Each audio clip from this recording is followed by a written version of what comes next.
You bought a TRICO rear wiper blade. Now what? This video will show you how to remove your old wiper blade and install the TRICO rear blade onto a Roc Lock 3 arm.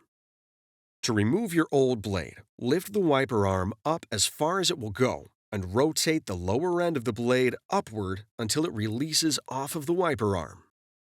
Now that the old blade is removed, it's time to install your new blade. First, remove the plastic protector from the blade rubber. Then locate adapter B. Rotate the adapter so it is at a right angle to the arm end. Pull the adapter onto the wiper arm until the cross pin in the center of the adapter slides into the groove in the arm end. Rotate the adapter toward the underside of the arm to lock it into place. Match the arrow on the adapter with the arrow on the blade and lower the adapter into the cavity in the top of the blade. Pull the wiper blade toward the wiper arm until it locks into place. Before use, be sure the wiper blade is locked onto the wiper arm. It's that easy. Now you're ready for the road ahead.